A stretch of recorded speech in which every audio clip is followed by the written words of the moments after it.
Most importantly with budgeting is decide to budget however you will actually do it. There's no one right way. There's no only way to get this done, right? You could write your budget in pen or paper or use a spreadsheet. You could connect apps to your bank and set little budget lines in those, right? Mint, Level Money, or Wally are really popular ones right now. You could use a budgeting software like youneedabudget.com. People, those who love it a lot.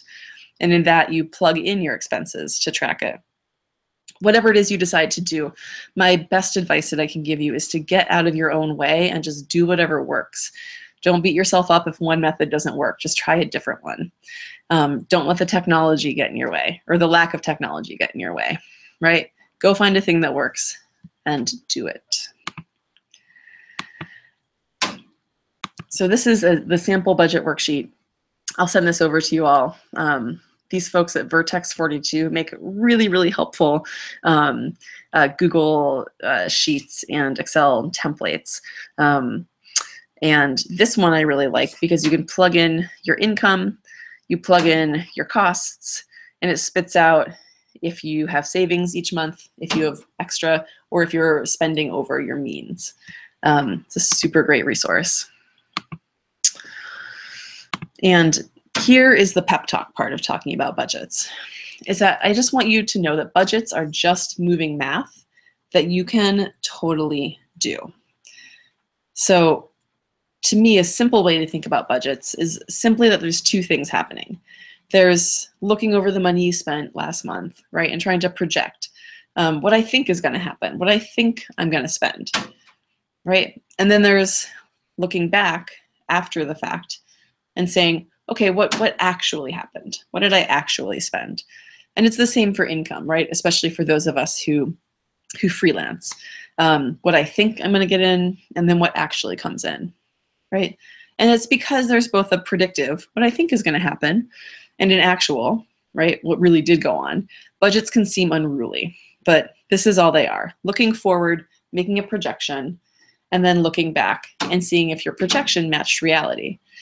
Now, if you are interested, I've got a task for you, right? And that is to go ahead and try making a budget using a method you think is going to work for you. Make a best guess plan for what you think will happen, what you think is a reasonable budget for you.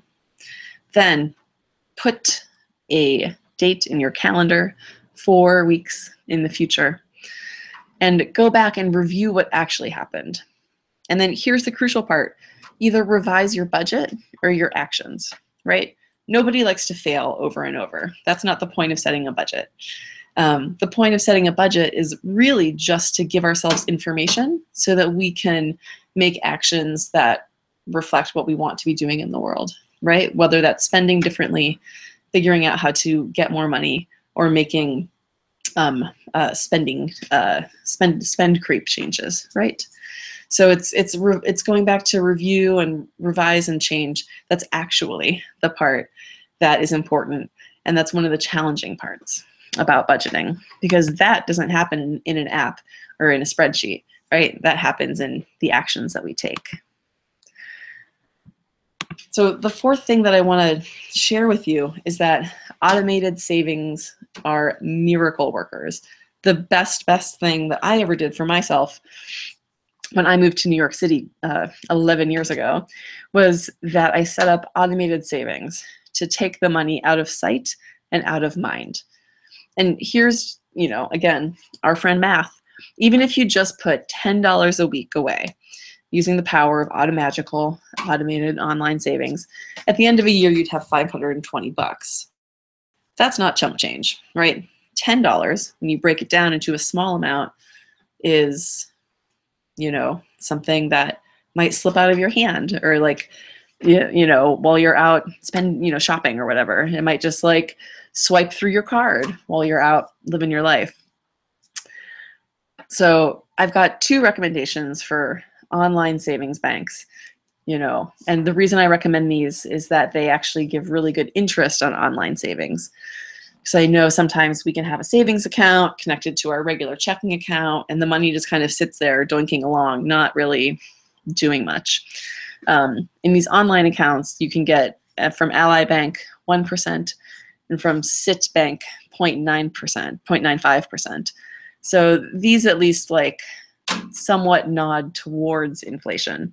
So if you're going to save your money, why not earn a little bit while you're at it?